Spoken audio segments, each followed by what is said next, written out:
అప్పుడు దాకా లేని ఆ చుట్టుపక్కల ఉండే కుందేళ్ళకి అది ఒక ఆసరా అయింది. అది నెమళ్ళ కోసం పాపం అవి ఎక్కడ వెళ్ళిపోతున్నాయి, అందరూ ఇల్లు కట్టేస్తా ఉంటే నేను చిన్నపాటి ఫెన్సింగ్ వేసి ఒక గుబురుగా ఉన్న మొక్కలు పెడితే నెమళ్ళు వచ్చి అక్కడ ఉండి, అంటే జీవ వైవిధ్యం అంటే మనకున్న స్థాయిలో మనం ఎంత చేయగలం అనేది.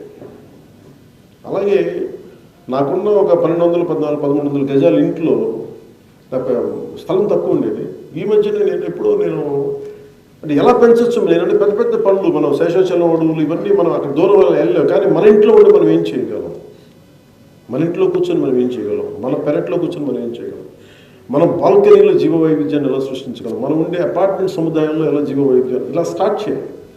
Then we can go to latest stage or more on a bigger platform. నేను ఒక్క మొక్క రకరకాల